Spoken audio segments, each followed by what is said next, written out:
Cuando alguien nos llama populistas,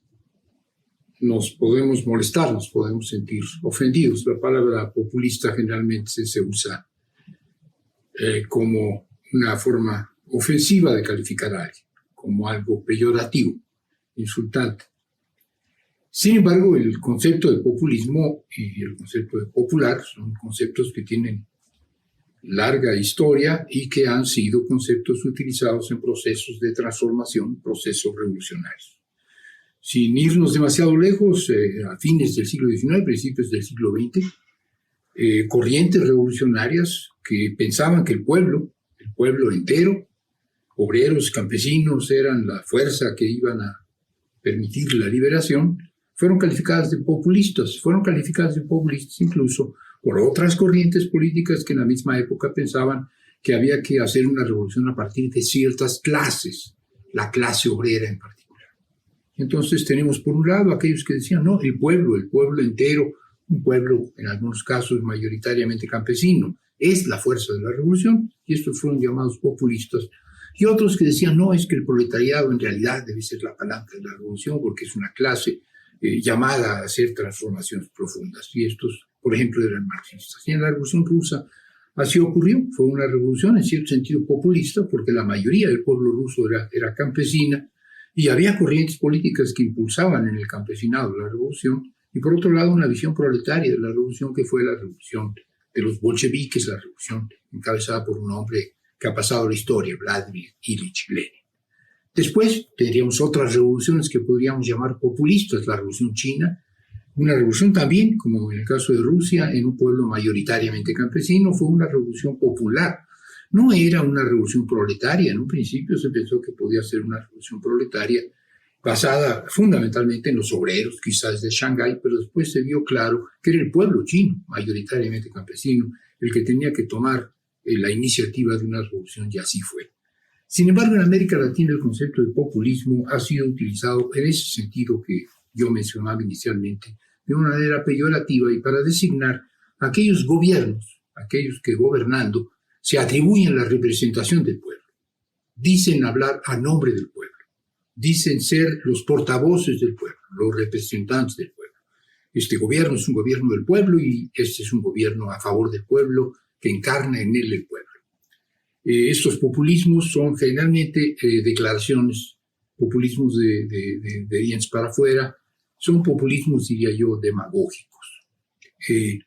Y esto efectivamente ha llevado a una crítica del populismo como esta pretensión de ciertos gobiernos de ser los representantes de un pueblo entero cuando en realidad representan intereses específicos de ciertos sectores, de ciertos grupos sociales, de las oligarquías, pero se presentan o pretenden presentarse como representantes del pueblo entero. Por el caso de México, creo yo que los gobiernos de la posrevolución, los gobiernos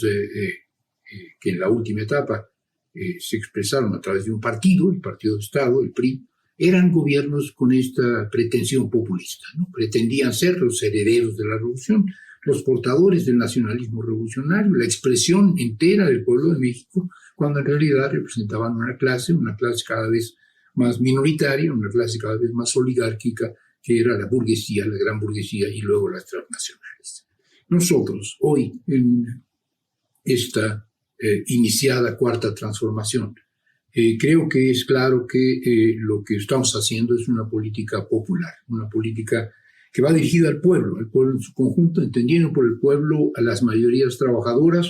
que incluyen, claro está, a los obreros, que incluyen, claro está, en términos de clase, a los campesinos, que incluyen sin duda a los asalariados, a los empleados, que incluyen a las amas de casa, a las mujeres que trabajan en el trabajo doméstico, que incluyen a los pequeños y medianos empresarios, incluso yo diría, y creo no violentar el concepto de pueblo para la cuarta transformación, a ciertos empresarios, no pequeños, sino grandes, que sin embargo se identifican con un proyecto nacional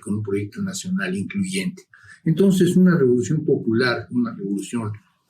nacional popular, como hoy la está planteando la cuarta transformación, es una revolución que pretende expresar, o que expresa, pienso yo, expresa los intereses de todo un pueblo, del pueblo trabajador, que tiene una mayoría trabajadora que es precisamente lo que hay que poner por delante. El concepto de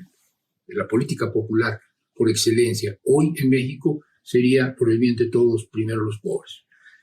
¿Por qué digo que es un concepto de política popular incluyente? Porque está planteando, sin duda, primero los pobres, sin duda, un sector de la sociedad, el sector más depauperado, el sector más explotado, el sector más oprimido, que hay que poner por delante, pero esto no simplemente para la redención, para la liberación de este sector, sino por el bien de todos, es decir, por una regeneración de todos aquellos que conforman el pueblo mexicano. Poner por delante a los más pobres para que también puedan salir de la ignominia aquellos que no son tan pobres e incluso aquellos que en términos comparativos podían parecer ricos. Esta es una visión de pueblo que es la que estamos, creo yo, manejando en la Cuarta Transformación y que es, por otro lado, y esto ameritaría otra reflexión, la que inspira los movimientos de los gobiernos progresistas de América Latina. Son gobiernos con una política nacional popular, todos ellos, con una visión incluyente del concepto de pueblo, en el que buscan poner por delante a los pobres, pero salvando a la nación entera, incluyendo a las clases medias e incluso una buena parte de los empresarios en el mismo proyecto. Son, pues, movimientos políticas populistas en un cierto sentido, en el sentido decimonónico de principios del siglo XX, pero hoy sería más bien política nacional popular. Esta sería la idea que yo quisiera transmitir.